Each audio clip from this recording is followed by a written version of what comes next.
Welcome back ناظرین. بھارتی dams کی سطح مسلسل بڑھ رہی ہے اور پنجاب میں سیلاب کے خطرات کم نہیں ہوئے.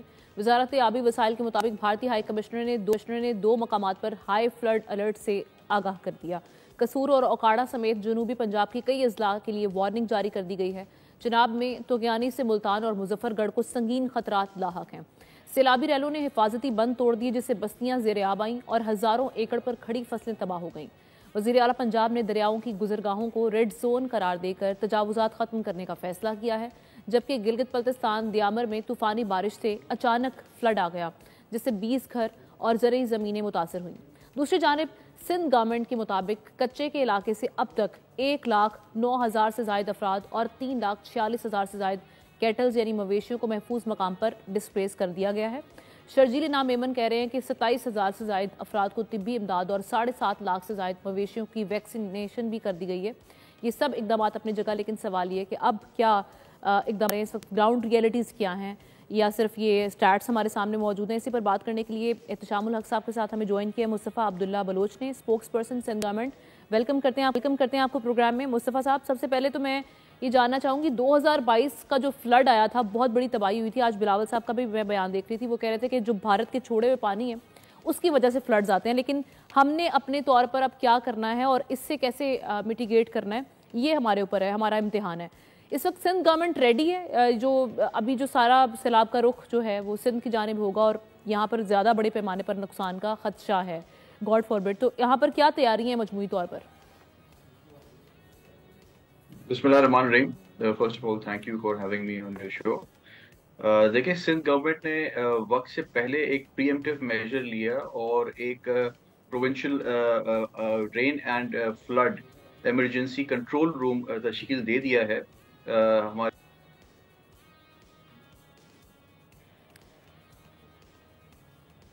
مصطفیٰ صاحب سے ہم دوبارہ ریکنیکٹ کرتے ہیں، کچھ ٹیکنیکل ایشو ہے. ہم احتشام صاحب کی طرف چلتے ہیں. احتشام صاحب، یہ این ڈی ایم اے پہ بھی آج دیکھ رہے تھے کہ پی ٹی آئی کی جانب سے بڑی تنقید بھی کی جا رہی ہے اور اس کے علاوہ ویسے بھی ہم دیکھ رہے ہیں کہ کئی حلقے جو ہیں وہ این ڈی ایم اے کے جو خاص طور پہ جو تیاریاں اب ریلیف کیمپس اور یہ جو سارے معاملات وہاں پر چل رہے ہیں اس پر بڑے سوالات اٹھ رہے ہیں. آج اعظم نذیر تارڑ صاحب کہہ رہے ہیں کہ 1.3 بلین روپے جو ہیں وہ این ڈی ایم اے کو ریلیز کیے گئے ہیں فلڈ ریلیف کی مد میں. تو آپ سمجھتے ہیں کہ یہ جو ابھی گراؤنڈ ریئلٹی ہے، کل بھی آپ ایکسپلین کر رہے تھے کہ وہ بڑی ڈیفرنٹ ہے، ریلیف کیمپس میں کیا سہولیات کا فقدان پایا جا رہا ہے وہ ہمارے سامنے ہے، اور ساتھ ہی ساتھ جو باقی معاملات ہیں کہ کس طرح سے پوسچرنگ کی جا رہی ہے اس کو، نہ کہ اس کو جو ایک ریئل تھریٹ موجود ہے اس کو اس طرح سے کم کرنے کی کوشش نہیں کی جا رہی. آپ کا اس پہ کامنٹ کہ کیا ساری سچویشن ہوگی؟ دیکھیے، ہم نا پیسے حکومت کی طرف سے دے دینا تو چلے بڑی اچھی بات ہے، آپ نے پیسے ریلیز کر دی این ڈی ایم کو، لیکن سوال یہ کہ یہ پیسہ چینلائز کیسے ہوگا؟ جن لوگوں کو پیسہ، جو مستحق لوگ ہیں وہ تو آج بھی آپ دیکھ لیں ٹی وی بھرے ہوئے ہیں، رات دن وہ رو رہے ہیں لوگ پہ، جی ریلیف ریسکیو کے میت نہیں، اور پھر لوگوں کے آپ جس طرح کہتے ہیں کھانے پینے کے لیے نہیں ہے، دوائیاں نہیں ہیں. اس کے بعد آپ دیکھتے ہیں مال مویشی لوگوں کے جناب وہ جس طریقے سے اول تو چلے گئے ہیں، آپ نے دیکھا دریا برد ہو گئے ہیں، جو رہ گئے ہیں ان کو سنبھالنا کتنا مشکل ہو رہا ہے. تو میرا خیال ہے اس حوالے سے تو ایک جس کو بزنس ایز یوزول کہتے ہیں ہم نا، دیکھیں بظاہر تو آپ کہہ رہے ہیں حکومت بڑا کچھ نظر آتی کرتی نظر آ رہی ہے. آج قصور میں آپ نے بلاول بھٹو کا ذکر کیا، وہ کہتے ہیں جی ذریعہ ایمرجنسی لگا دی جائے. یہ سب کچھ کرنے کے باوجود بھی ابھی دیکھیں 2-4-6 دن کے بعد لوگ پھر بزنس ایز یوزول. ہمارے ہیں وہ کہتے ہیں جی ایک تکلیف ہوئی چلے گی. اب دیکھیں اب یہ 3 صوبوں سے پانی نکل کے اب سندھ کی طرف جا رہا ہے، وہاں چلا جائے گا، وہاں پہ بھی اس طرح آپٹک کی حد تک تو بڑا کچھ نظر آئے گا. اصل بات ہے کہ ریپلیکا جو بنانے کی ضرورت ہے نا، وہ کس طرح بنے گا، کس طرح آپ چیزیں ٹھیک کریں گے.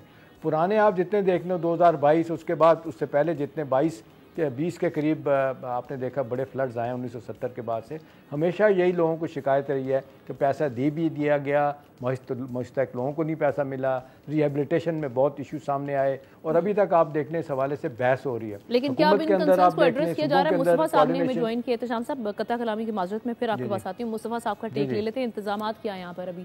آپ کنٹینیو کیجیے گا مصطفیٰ صاحب. جی میں آپ کو یہی بتا رہا تھا کہ یہ جو کنٹرول روم ہم نے تشکیل دیا ہے یہ وقت سے پہلے جو ہم نے اس کو جو ہے مانیٹرنگ روم ایک بنایا ہے جہاں پہ تمام ریلیونٹ ڈپارٹمنٹس کو ہم نے ساتھ ملا کے جو ہم ایک کام کرا رہے ہیں جس میں فلڈ ریلیٹڈ جو ایمرجنسی سچویشن ہے اس کو بھی دیکھا جا رہا ہے اور پل پل کی انفارمیشن ہمیں جو ہے اس سے موصول بھی ہو رہی ہے اور ہم وہی دیر اینڈ دین اس کو سارٹ آؤٹ بھی کر رہے ہیں. ہمارے جتنے بھی ہیلتھ کیمپس ہیں ان کو جو ہے وہ پہلے سے ڈپلوائے کر دیا گیا ہے. جتنے بھی جو ہمارے فلڈ افیکٹڈ لوگ ہوں گے ان کو جو ہے ان کی ریہیبلیٹیشن کے لیے اور ان کو جو ہے وہ سیف مقامات تک پہنچانے کے لیے ریسکیو 1112 کی مدد ہم نے لے کے وہ کام بھی شروع کر دیا ہے. ہمارے جتنے بھی جو آپ کے لائف سٹاک ہے جو لائف سٹاک آپ کو پتا ہے کہ سندھ میں اور پنجاب میں بھی یہ لوگوں کی جو ہے زندگی بھر کی جمع پونجی ہوتی ہے اور وہ پھر سیلاب کے زد میں آ جاتی ہے تو پھر بڑا نقصان ہو جاتا ہے. ایویکویشن ہے وہ کمپلیٹلی ہو چکی ہے. جن جو علاقے سے زیادہ ہم دیکھ رہے ہیں جن کو آ کے فلڈ ہٹ کرے گا ولنریبل ایریاز ہیں اب وہاں پر ایویکویشن کمپلیٹ ہو چکی ہے یا یہ صرف ایک جو فگر ہمارے ابھی شرجیل صاحب کا ہمارے سامنے ہم نے رکھا ہے اس کے علاوہ بھی ابھی وہاں پر لوگ موجود ہیں ان کی کوآپریشن کے حوالے سے میں جاننا چاہوں گی. جی یہ فگر آپ کے پاس جو موجود ہے بالکل درست ہے اور یہ ایوری ڈے بڑھتی جا رہی ہے کیونکہ ظاہر ہے ہمیں اندازہ خدشہ ہے کہ سپر فلڈ کی تیاری ہم کر رہے ہیں. ایکچولی سپر فلڈ میں 9 لاکھ کیوسک سے زیادہ پانی آ سکتا ہے جس پہ ظاہر ہے کچے کے علاقے بھی افیکٹ ہو سکتے ہیں تو اس کی تیاری تو ہم مکمل کر رہے ہیں. ہم تو اس کو ایسے چھوڑ نہیں سکتے لیکن ہماری تیاری مکمل ہے اور یہ میں سمجھتا ہوں دیگر صوبوں کے لیے بھی انشاءاللہ جو ہم کام کر رہے ہیں اس دفعہ یہ ایک رول ماڈل ہوگا کہ آپ اپنے کوئی بھی ایسے ڈیزاسٹر سے پہلے وقت سے پہلے اگر ایک اس طرح کا ایک انٹیگریٹڈ سسٹم میکینزم لے کے آ جائیں then we can save a lot of lives.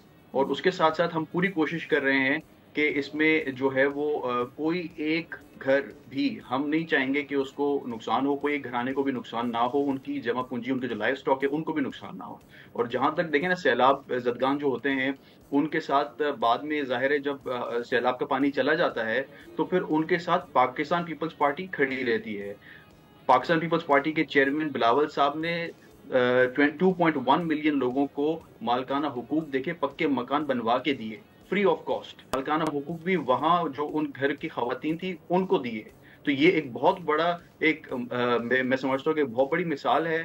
لوگ باتیں کرتے ہیں دعوے کرتے ہیں لیکن بلاول صاحب نے وہ کر کے دکھایا. اچھا یہ تو اس کے بعد کی بات ہوگی ابھی جو انیشلی بھی ہم دیکھ رہے ہیں پنجاب میں بہت زیادہ ایک کنسرن پایا جاتا ہے کہ وفاق اور پنجاب خاص طور پہ پنجاب حکومت کے حوالے سے کہ جی جتنا دکھایا جا رہا ہے گراؤنڈ ریئلٹی ڈفرینٹ ہے. خاص طور پہ جو ریلیف کیمپس ہیں اس کے بڑے حالات مخدوش بھی ہیں. تو آپ لوگوں کی طرف یہاں پر تیاری کمپلیٹ ہے ریلیف کیمپس سہولیات ہم مطمئن ہوں گے اس سے؟ اور مصطفیٰ صاحب ساتھ یہ بھی بتا دیجیے گا جو پنجاب میں شکایت آئی ہے کہ مریم نواز جاتی ہیں تو بیوروکریسی جب کیمپ لگا دیتی ہے تھوڑا سے بندوں کو بٹھاتی ہے اور دکھایا جاتا ہے ٹی وی پہ جی دیکھیں جو لوگ ہیں. کیا یہاں پہ بھی ویسے ہی تو نہیں ہو رہا کہ مطلب جہاں آپ جائیں گے بلاول صاحب جائیں گے چیف منسٹر جائیں گے لوگوں کو بلا کے آپ فوٹو سیشن ہو جائے گا سب اچھا کی رپورٹ ہو جائے گی. یہ تو پنجاب میں بھی ہم نے دیکھا کے پی میں دیکھا اب لگ رہا ہے یہ سندھ میں بھی ہوگا. نہیں اس کے لیے ہم نے ایک یہ چیز کی ہے کہ ہم نے جو بیوروکریسی ہے اس کے ساتھ ساتھ ہم نے اپنی پولیٹیکل جو پارٹی ہے اور اپنے پارٹی کے بھی جو ہمارے ونگز ہیں ان کو بھی ہم نے ساتھ رکھا ہے جوڑ کے رکھا ہوا ہے کہ وہ ویجیلنس کر کے رکھیں کیونکہ یہ ہمارے ووٹرز ہیں ہمارے لوگ ہیں اور ہم نہیں چاہیں گے کہ کل کو ان کے ساتھ کوئی ایسی ناانصافی ہو جس کی وجہ سے ان کو مشکلات کا سامنا ہو. تو ہم اس پہ پوری ویجیلنس رکھ رہے ہیں. جو کیمپس ہیں ان میں جو چیزیں اویلیبل ہیں ان اویلیبلٹی کو بھی باقاعدہ مانیٹر کیا جا رہا ہے چیک کیا جا رہا ہے. جو ہمارے وزراء ہیں وہ جا کے باقاعدہ ہر کیمپس کا وزٹ بھی کر رہے ہیں پہلے سے کر رہے ہیں. سی ایم صاحب نے خود وزٹ کیا ہے بہت ساری جگہوں کا. تو ہم اس پہ پوری امید ہے اور انشاءاللہ ہم اس سے باہر نکلیں گے. اور ہماری ہمدردی پنجاب کے لوگوں کے ساتھ بھی ہے ہماری ہمدردی کے پی کے لوگوں کے ساتھ بھی ہے. Sindh was the first province جس نے کے پی کے کو ریلیف فنڈز اچھا کے پی کی طرف سے ابھی ایک ہم دیکھ رہے تھے بیرسٹر گوہر صاحب کی پی ٹی آئی کی جانب سے ایک کنسرن این ڈی ایم اے کے اوپر ایک کویشچن ریز کیا جا رہا ہے اور وہاں سے کہا جا رہا ہے کہ بڑا انجسٹ ہے ان کے ساتھ کیا گیا کے پی کے ساتھ. وہ تیاریاں جو میجرز لینے چاہیے تھے وہ نہیں کیے گئے. آپ لوگ این ڈی ایم اے کی کارکردگی سے مطمئن ہیں جو کوارڈینیشن ہے صوبوں کے ساتھ؟ Right now we are not asking N D M A. ہم اس وقت این ڈی ایم اے سے کچھ اس وقت کوئی تقاضا بھی نہیں کر رہے. اس وقت ہم جو پروونشل ہمارا پی ڈی ایم اے ہے وہ ہی فعال ہے اور ہمیں کسی ایسی مطلب کسی ایسی چیز کی ضرورت نہیں ہے ان سے. ان کیس ہوگی definitely we will ask them اور ان سے ہم اس کی سپورٹ لیں گے, ڈیفینیٹلی ان کا فرض بنتا ہے, بٹ رائٹ ناؤ ہم اس چیز کو خود مینیج کر رہے ہیں. بالکل ٹھیک. احتشام صاحب آمنہ دیکھیں اس میں جو بڑا ایشو سامنے آیا ہے نا آمنہ, وہ سامنے بڑا ایشو آیا, دیکھیں کے پی کی گورنمنٹ کی جو ذمہ داریاں تھیں نا وہ کہا جاتا ہے ان سے پوری نہیں ہو سکی. نتیجتاً بلیم گیم جس کو کہتے ہیں این ڈی اے میں جو ہے نا اس وقت لگ رہا ہے ان کو کہ جی ان پہ ساری ذمہ داری ڈال دی جائے. میرا خیال ہے یہ صوبائی حکومتوں کا جو کام ہے وہ نہیں ہو رہا. دوسرا ہم نا سب سے بڑا مسئلہ جو ہے نا ابھی کہا جا رہا ہے کہ ابھی ہمارا واٹر سیکٹر جو ہے نا جس طرح تباہی اس کی ہوئی ہے, اب اس پہ انویسٹ کرنے کی ضرورت ہے. اس کا انفراسٹرکچر اتنا پرانا ہے, ڈیکے کر رہا ہے, ایجنگ ہو رہی ہے اس کی. اب دیکھیں جتنے ڈیمز ہیں, آپ کے براجز ہیں, مری کینالز ہیں, وہ پرانا سسٹم چلا ہوا ہے. اب وقت آ گیا کہ جتنے ولنریبلٹیز ان کی ہیں ان کو دور کرنے کی ضرورت ہے, اور ونس اینڈ فار آل اس میں حکومت کو چاہیے پیسہ لگائے. اور یہ پروجیکٹ ہیں جس پہ میرا خیال ہے باہر کی دنیا آ سکتی ہے, وہ فزیکلی جا کے وہاں دیکھ سکتے ہیں کہ ان کی کیا حالت ہے, اور ان کو پتہ ہے کہ پاکستان ایک زرعی ملک ہے, اور پاکستان کی آدھی سے زیادہ آبادی جو ہے نا ان کا بھروسہ فصلوں پہ اور پانی پہ اور زراعت پہ ہے. تو میرا خیال ہے یہاں سے فنڈنگ لینا آسان ہوگا. جی بالکل ٹھیک. مصطفیٰ صاحب ایک اور چیز, ایک بحث ہے کالا باغ ڈیم کے حوالے سے جس پہ کے پی اور سندھ کے خاص طور پہ کنسرنز رہے ہیں ماضی میں. اب کے پی نے تو آگے بڑھ کر کہا ہے کہ بسم اللہ کریں, تمام پارٹیز اس پہ بات کریں, جو کنسرنز ہیں ان کو دور کر کے اس جانب بڑھا جائے, صوبائیت سے نکل کے ہم قومیت کے لیے ایک قوم کے بارے میں سوچیں, جو چیلنجز ہیں اس کو دور کریں. تو اس پر میں ذرا سندھ گورنمنٹ کا ٹیک چاہوں گی کہ کالا باغ ڈیم آپ سمجھتے ہیں کہ یہ جو فلڈز والی جو سچویشن ہے اس کے آگے کوئی بند باندھ سکے گا, اور اس پہ سندھ حکومت کی کیا رائے ہے؟ دیکھیں سی ایم کے پی کے گنڈاپور صاحب کی جو سٹیٹمنٹ ہے اس کو تو میں سیریس اس لیے نہیں لوں گا کیونکہ پارٹی نے اس کو جو ہے وہ کچرے کے ڈبے میں ڈال دیا ہے. لیکن پنجاب حکومت نے ویلکم کیا ہے, پنجاب پارٹی ان کے سٹیٹمنٹس کو نہیں ایکسپٹ اور فیڈرل نے اس کو ویلکم کیا ہے. جی میں گورنمنٹ کی بات نہیں کر رہا, وہ جس پارٹی کے ریپرزینٹیٹیو ہیں اس پارٹی نے جو ہے نا ان کو ان کے اس بیان کو جو ہے وہ نلیفائی کیا ہے. تو جب ان کی پارٹی ان کے ساتھ اس بیان پہ کھڑی نہیں ہے تو میں اس پہ کیا سیریس لوں اس کو. ٹھیک ہے, آپ کا اس حوالے سے کامنٹ آ گیا. تھینک یو سو مچ. مصطفیٰ عبداللہ صاحب ہمارے ساتھ موجود ہے. احتشام صاحب کا بھی شکریہ ادا کر لیتے ہیں, بریک کے بعد واپس آئیں گے.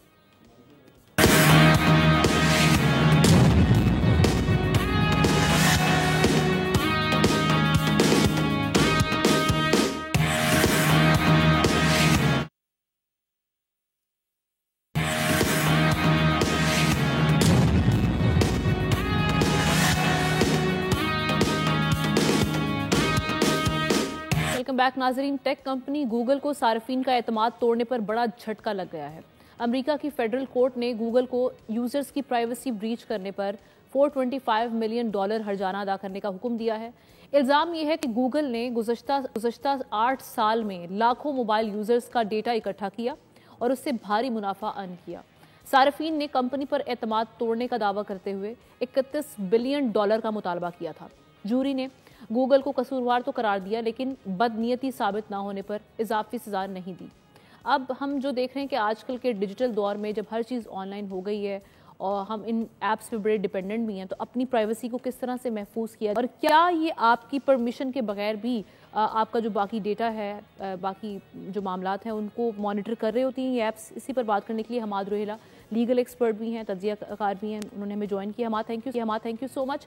حماد, یہ اس والے کیس میں تو ہم نے دیکھا تھا کہ یوزرز نے ڈیٹا ایکسیس بھی نہیں دی ہوئی تھی, اس کے باوجود پرائیویسی بریچ ہوئی. تو آپ کیا سمجھتے ہیں کہ اب یہ جب ہم دیکھ رہے ہیں کہ ہماری ڈیپینڈنٹ باقی معاملات پر بھی, تمام ہمارے جو کام کے ہیں پروفیشن کے علاوہ بھی ان ایپس پہ بہت زیادہ بڑھ چکی ہے, تو کیسے ہم نے اپنے آپ کو محفوظ رکھنا ہے؟ پھر ہم پہ آئے ہیں کہ دنیا گلوبل ولیج بن گئی ہے, اور ہمیں بتایا یہ جاتا ہے کہ اس کی وجہ یہ ہے کہ جب بھی کوئی اب ٹیکنالوجیکل ایڈوانسمنٹ ہوتی ہے یا انوینشن ہوتی ہے تو اس کے اثرات, اس کے فوائد دنیا کے کونے کونے میں آ جاتے ہیں. اسی اصول کو اگر ہم سامنے رکھیں تو جب کوئی ایڈوانسمنٹ ایسی ہوتی ہے, انوینشن ایسی ہوتی ہے جس سے کوئی رسک پیدا ہوتا ہو, تو وہ رسک بھی بارڈرز کو پسر پوش ڈال کر سامنے آ جاتا ہے. موجودہ جو خبر جس کی آپ بات کر رہی ہیں وہ بظاہر تو یو ایس اے کی خبر ہے, وہاں کے صارفین کے لیے. ہمارے لوگ سوچ رہے ہوں شاید کہ ان کا کیا لینا دینا اس سے, لیکن گوگل کے صارفین پوری دنیا میں موجود ہیں, پاکستان میں بھی موجود ہیں. اس لیے تمام صارفین کے لیے یہ ایک فکر کی باعث بن سکتی ہے خبر, ایک خطرے کی گھنٹی ضرور ہے.